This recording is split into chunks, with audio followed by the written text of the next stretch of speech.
আসসালামু আলাইকুম, শুভেচ্ছা সহ আমন্ত্রণ জানাচ্ছি দেশের এবং দেশের বাইরের সকল দর্শক শ্রোতাকে চ্যানেল আই সংবাদ আয়োজন নিয়ে পাঠ্যকক্ষে রয়েছি আহমেদ মেহেদী হাসান। সংবাদের শুরুতেই চলুন জেনে নেওয়া যাক ফ্রেশ আটা ময়দা সুজি সংবাদ শিরোনাম।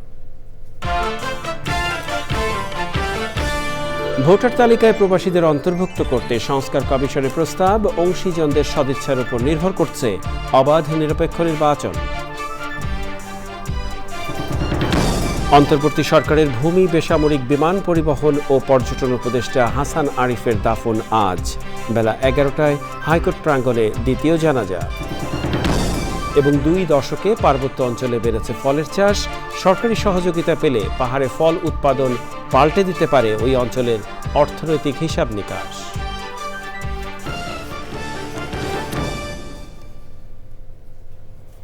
সংবাদ শিরোনামগুলো জানাচ্ছিলাম। প্রিয় দর্শক, এখনকার সংবাদ আয়োজন একই সঙ্গে চ্যানেল আইয়ের ইউটিউব চ্যানেলে এবং চ্যানেল আইয়ের ওটিটি প্ল্যাটফর্ম আই স্ক্রিনে লাইভ স্ট্রিমিং হচ্ছে। যাওয়া যাক বিস্তারিত সংবাদে।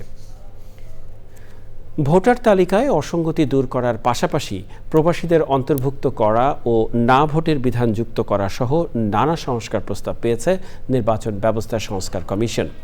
এসব প্রস্তাব পর্যালোচনা করে সরকারের কাছে প্রতিবেদন দেবে কমিশন। কমিশন প্রধান বদিউল আলম মজুমদার বলেছেন, সংশ্লিষ্ট সব অংশীজনের সদিচ্ছার উপর নির্ভর করছে আগামী নির্বাচন কতটা অবাধ ও নিরপেক্ষ হবে। নাজিব বেকের রিপোর্ট। আওয়ামী লীগ শাসনামলে সমালোচনার কেন্দ্রবিন্দুতে ছিল নির্বাচন ব্যবস্থা। গত 3টি জাতীয় সংসদ নির্বাচন নিয়ে নানামুখী প্রশ্ন থাকলেও সাবেক প্রধান নির্বাচন কমিশনারদের বক্তব্য ছিল এমনই। কোনো প্রকার অনাকাঙ্ক্ষিত ঘটনা ছাড়াই শান্তিপূর্ণ পরিবেশে নির্বাচন অনুষ্ঠিত হয়েছে।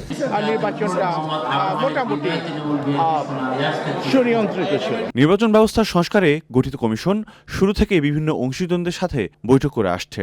পাশাপাশি রাজনৈতিক দলগুলোর কাছ থেকেও অনলাইনে সংস্কার প্রস্তাব নিয়েছে কমিশন। নির্বাচন কমিশনকে শক্তিশালী করা, নির্বাচন কমিশনকে স্বাধীন করা, নির্বাচন কমিশনেরকে কার্যকর করা, ভোটার তালিকা সঠিক করা, একই সাথে প্রবাসীদের ভোটার তালিকা অন্তর্ভুক্ত করা, সীমানা পুনর্নির্ধারণ নিয়ে অনেক অভিযোগ আছে, গুরুতর অভিযোগ আছে রাজনৈতিক দলগুলোর পক্ষ থেকে। সীমানা নির্ধারণটা সঠিকভাবে করা। তবে বেশিরভাগ সংস্কার প্রস্তাব বাস্তবায়ন সময় সাপেক্ষ নয় বলে জানান তিনি। নির্বাচন সুষ্ঠু করার স্বার্থে জাতীয় সনদে অংশীজনদের স্বাক্ষর করার প্রত্যাশার কথা জানান কমিশন প্রধান। অধিকাংশ সংস্কারই আমরা যেগুলো প্রস্তাব করব এগুলো অধ্যাদেশের মাধ্যমে আইনে পরিবর্তন আনা সম্ভব। তো এগুলো নির্ভর করবে যে সরকার এবং রাজনৈতিক দলের যে তাদের মধ্যে যে সংলাপ হবে। জাতীয় সনদে স্বাক্ষর করা সব অংশীজন, যাতে পরবর্তীতে এগুলো বাস্তবায়নের ব্যাপারে তাদের উপর একটা বাধ্যবাধকতা থাকে। আগামী 31শে ডিসেম্বর সরকারের কাছে সংস্কার প্রস্তাব হস্তান্তর করবে কমিশন। Nazib Bek, channel I, Dhaka. অন্তর্বর্তী সরকারের ভূমি এবং বেসামরিক বিমান পরিবহন ও পর্যটন মন্ত্রণালয়ের উপদেষ্টা এএফ হাসান আরিফ হৃদরোগে আক্রান্ত হয়ে শুক্রবার মারা গেছেন। ইন্না লিল্লাহি ওয়া ইন্না ইলাইহি রাজিউন। দুপুরে রাজধানীর ধানমন্ডির ল্যাবেইড হাসপাতালে চিকিৎসাধীন অবস্থায় তিনি শেষ নিঃশ্বাস ত্যাগ করেন। তার মৃত্যুতে গভীর শোকের ছায়া নেমে এসেছে দেশের রাজনীতি ও আইন অঙ্গনে। লুৎফর রহমান সোহাগ জানাচ্ছেন বিস্তারিত। প্রায় 6 দশক আগে কলকাতা হাইকোর্টে আইন পেশা শুরু করেছিলেন এএফ হাসান আরিফ। পরে ঢাকায় ফিরে হয়ে ওঠেন দেশের আইন পেশার এক উজ্জ্বল ব্যক্তিত্ব। দায়িত্ব পালন করেছেন রাষ্ট্রের প্রধান আইন কর্মকর্তা হিসেবে। 2008 সালের সাবেক তত্ত্বাবধায়ক সরকারের উপদেষ্টা হাসান আরিফ এবারও অন্তর্বর্তী সরকারের উপদেষ্টার দায়িত্ব পান।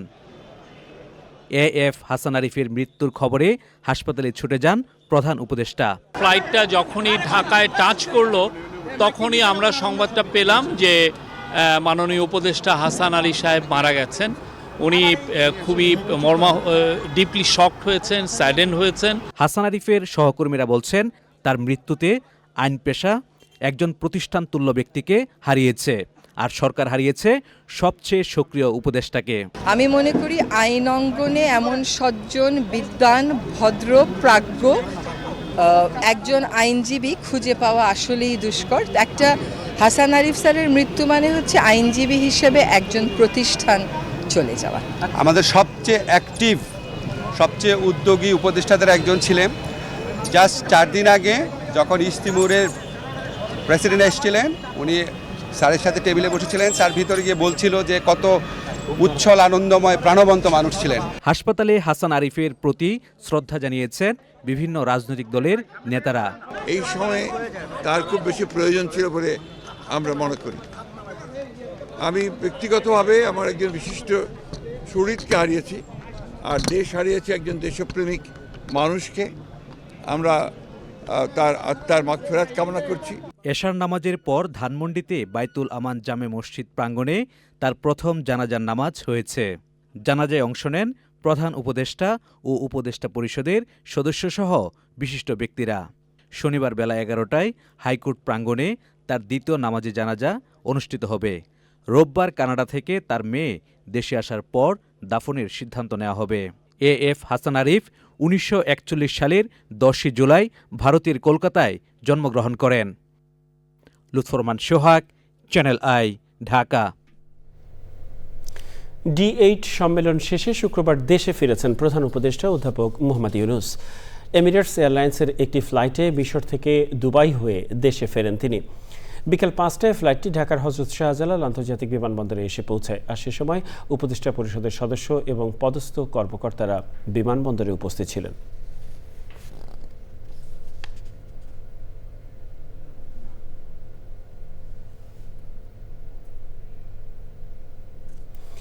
রিমান্ডে 67 দিনের নির্যাতন, জামিন হওয়ার পরও জেলে আটকে রাখা, জেল গেট থেকে নিয়ে ক্রসফায়ার দেওয়ার চেষ্টাসহ 15 বছর দুর্বিষহ জীবন কাটাতে হয়েছে বলে জানিয়েছেন বাংলাদেশ জামায়াতে ইসলামীর তরুণ নেতা শফিকুল ইসলাম মাসুদ।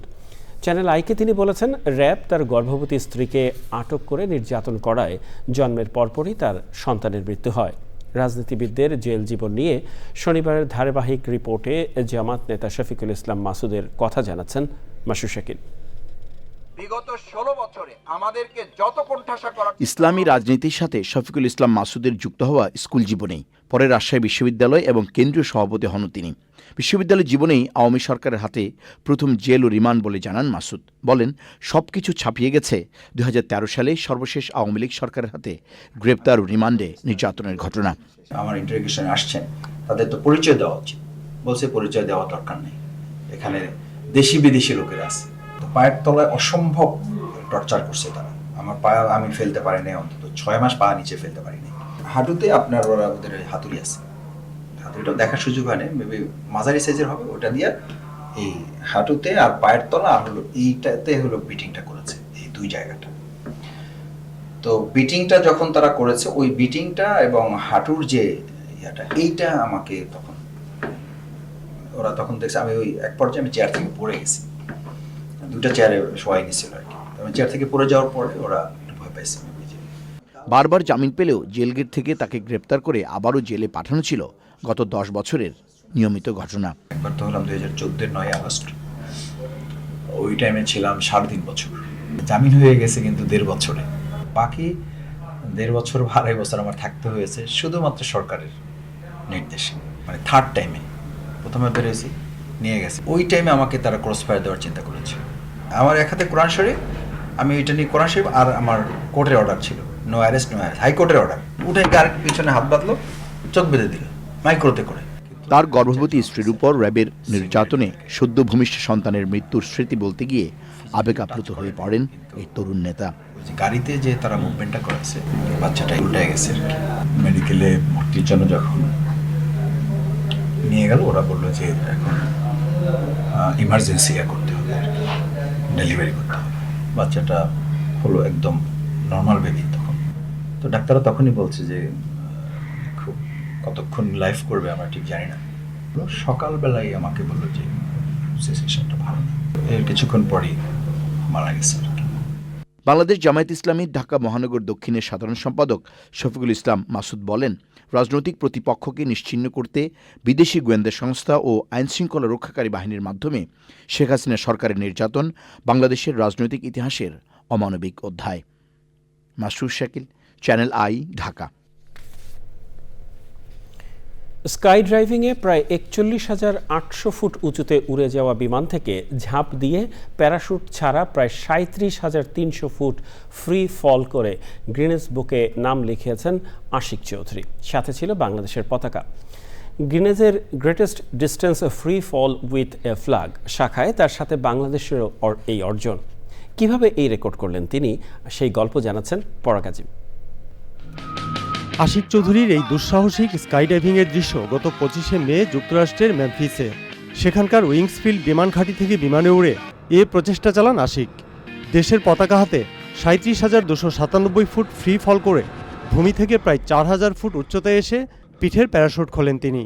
এর আগের রেকর্ডটি ছিল ভারতের স্কাইডাইভার জিতিন বিজয়ানার।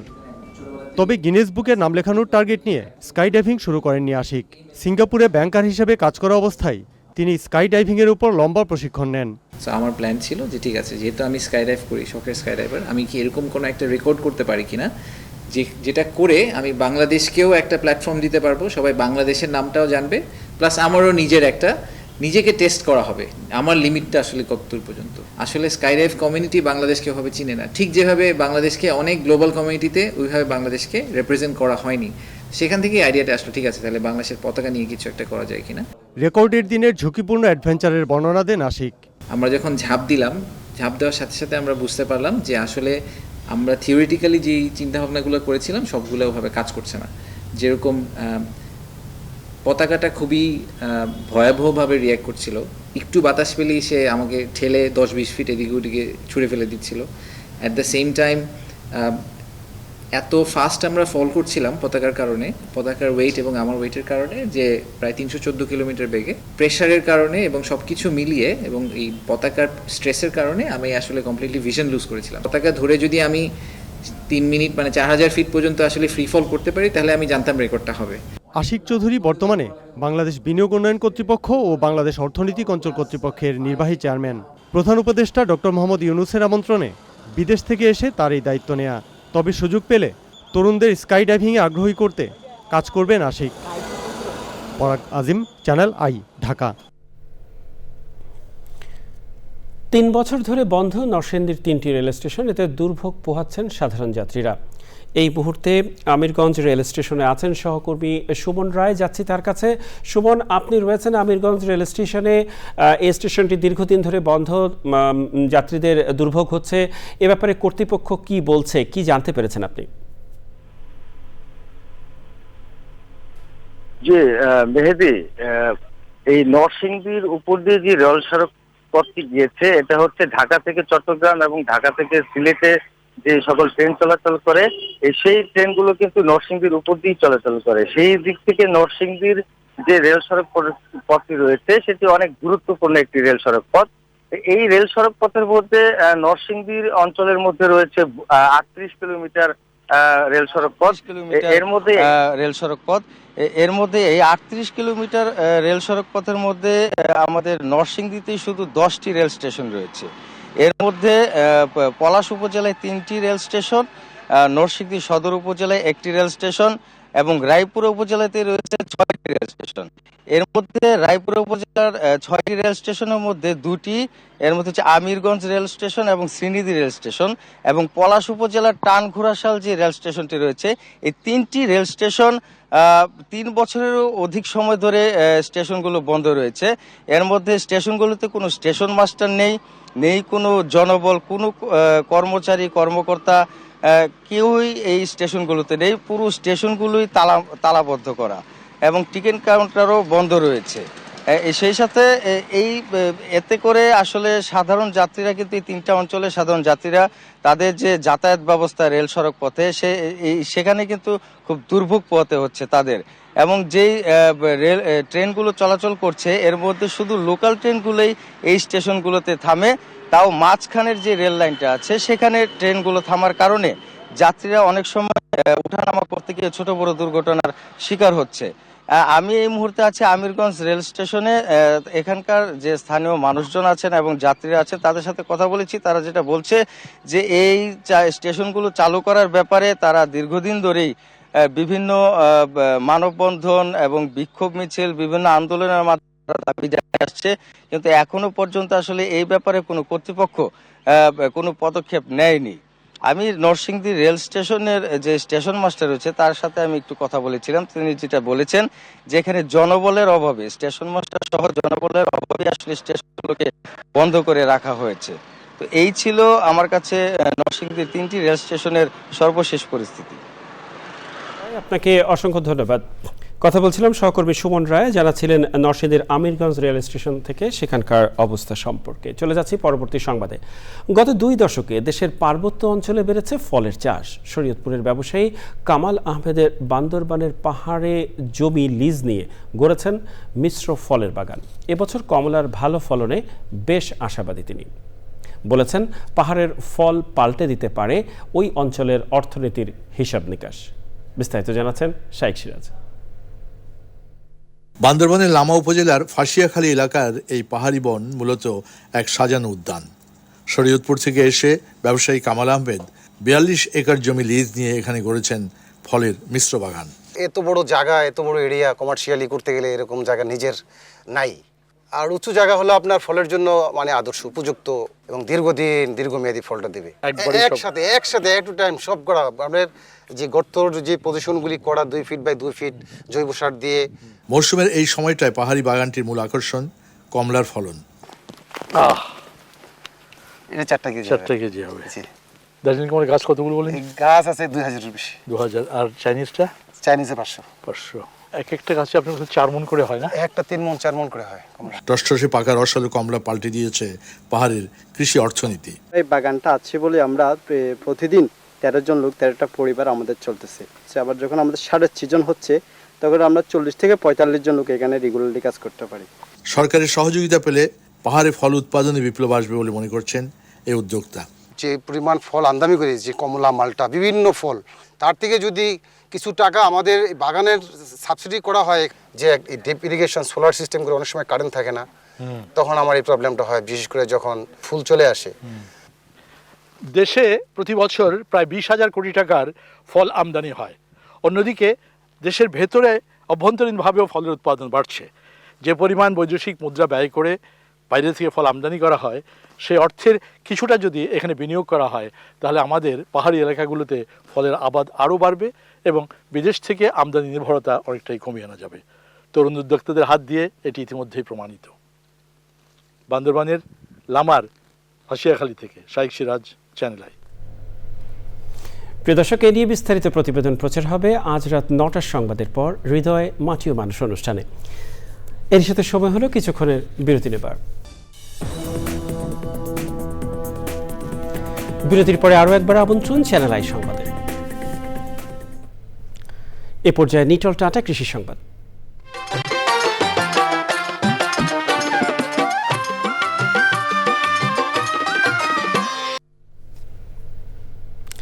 কক্সবাজারের শুটকি মহলগুলোতে পুরো দমে শুটকি উৎপাদন চলছে, তবে সাগর থেকে মাছ আহরণ কমে যাওয়ায় বাজারে শুটকির দাম বেড়ে গেছে। শুটকি পল্লীতে গিয়ে সাধারণ ব্যবসায়ীদের পাশাপাশি পর্যটকরাও কেনাকাটা করছেন। এতে পর্যটকদের কাছে আকর্ষণীয় স্থানে পরিণত হয়েছে নাজিরা টেক শুটকি মহল। কক্সবাজার থেকে নুরুল আলমের ভিডিও চিত্রে সরোয়ার আজম মানিকের রিপোর্ট। কক্সবাজার পৌরসভার 1 নম্বর ওয়ার্ডের নাজিরা টেক এলাকা দেশের অন্যতম প্রধান শুটকি মহল হিসেবে পরিচিত। সাগর থেকে আহরণ করা কাঁচা মাছ প্রাকৃতিকভাবে রোদে শুকানো হয় এখানে। এছাড়াও কক্সবাজার জেলার মহেশখালী, কুতুবদিয়া, পেকুয়া, টেকনাফ ও সেন্ট মার্টিনেও শুটকি উৎপাদন করা হয়। শুটকি মহলগুলোতে সকাল থেকে রাত পর্যন্ত পুরুষের পাশাপাশি কাজ করে নারী শ্রমিকরা। সময়ে সারতে যায়, সময়ে পয়তে যায়, সময়ে 2টা বাজে যায়, সময়ে 3টা বাজে যায়। তোরা জানতে দিয়া এখানে ভাত খায়, এখানে না খায়, তাইরে আমি করি। সম্প্রতি সাগরে মাছ আহরণ কমে যাওয়ায় শুটকি উৎপাদনও কমছে বলছেন সংশ্লিষ্টরা। সাগরে মাছ একটু কম আসতেছে, তাই ব্যবসা একটু সুবিধা হচ্ছে না, মাছের রেট একটু বাড়া।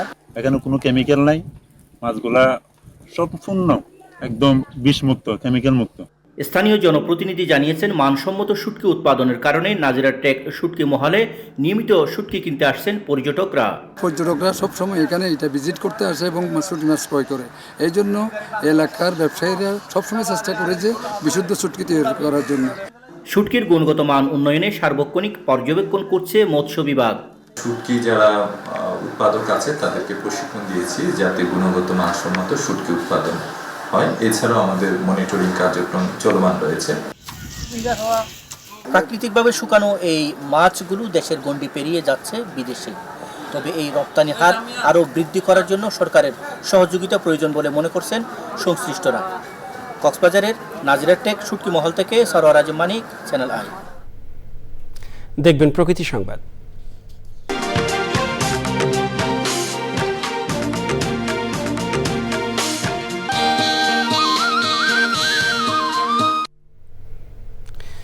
দখল দূষণে অস্তিত্ব সংকটে চট্টগ্রাম মহানগরের বন্দর এলাকার মহেশখালের শাখা খাল জলাবদ্ধতা ও স্বাস্থ্য ঝুঁকি সহ বিভিন্ন রোগের প্রকোপ বেড়ে যাওয়ায় দুর্ভোগে পড়েছেন স্থানীয়রা।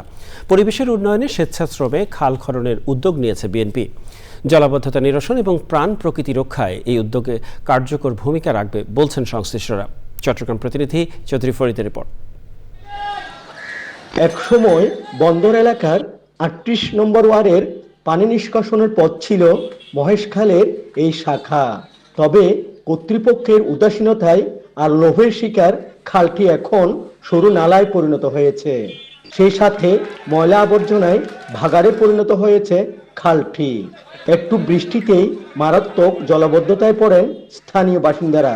নৌকা চলতো, ওইখানে বাজার বসতো, কিন্তু এই খালটা নষ্ট করছি আমরা নিজেরাই।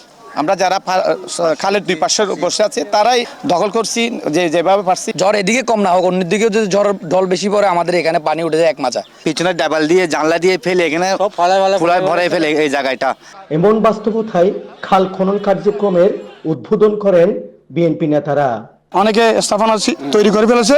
এগুলো উদ্ধার করতে গেলে আমাদের সিটি কর্পোরেশনের ম্যাজিস্ট্রেট লাগবে, প্রশাসন লাগবে, কর্পোরেশনের স্টেট অফিসার আসবে, সবাই মিলে সম্মিলিতভাবে এলাকাবাসীকে নিয়ে আমি সেটা উদ্ধার করবো ইনশাল্লাহ। এটাকে যদি আমরা অবমুক্ত করতে হয় একটু সময় নিয়ে কাজ করতে হবে। এখানে খালি সিটি কর্পোরেশন একলার উপর আমরা যদি মনে করি যে ওনারা করবেন তাহলে এটা ঠিক হবে না। পানির প্রবাহের বিষয়টা খালি না, স্বাস্থ্যের বিষয়টা একটা বিশাল বড় জিনিস। তা আমাদের এই জিনিসটা মাথায় রাখতে হবে। খালটি বাঁচাতে সমন্বিত পদক্ষেপের পাশাপাশি জনসচেতনতার উপর গুরুত্ব আরোপ করেন মেয়র। তারা উন্নয়ন প্রকল্পের মধ্যে এনেছে 36টা খাল, তাহলে বাকি খালগুলো কি হবে? এই বাকি খালগুলো আমাদেরকে উদ্ধার করতে হবে খাল খনন কর্মসূচির মধ্যে দিয়ে। না হয় ওই জলাবদ্ধতা দেখবেন আপনাদের জন্য ওই জলের টাকা জলে যেভাবে চলে গেছে সেটা আমাদের জন্য একটা অভিশাপে পরিণত হবে। জলাবদ্ধতা নিরসনে খাল সংরক্ষণে কর্তৃপক্ষকে প্রয়োজনীয় উদ্যোগের তাগিদ পরিবেশবাদীদের। Chowdhury Farid, channel I, Chattogram. প্রিয় দর্শক, সংবাদের শেষ প্রান্তে আমরা চলুন আরও একবার জেনে নেওয়া যাক যা ছিল এখনকার ফ্রেশ আটা ময়দা সুজি সংবাদ শিরোনামে। ভোটার তালিকায় প্রবাসীদের অন্তর্ভুক্ত করতে সংস্কার কমিশনের প্রস্তাব। অংশীজনদের সদিচ্ছার উপর নির্ভর করছে অবাধ নিরপেক্ষ নির্বাচন। অন্তর্বর্তী সরকারের ভূমি, বেসামরিক, বিমান পরিবহন ও পর্যটন উপদেষ্টা হাসান আরিফের দাফন আজ বেলা 11টায় হাইকোর্ট প্রাঙ্গণে দ্বিতীয় জানাজা। এবং 2 দশকে পার্বত্য অঞ্চলে বেড়েছে ফলের চাষ। সরকারি সহযোগিতা পেলে পাহাড়ে ফল উৎপাদন পাল্টে দিতে পারে ওই অঞ্চলের অর্থনৈতিক হিসাব নিকাশ।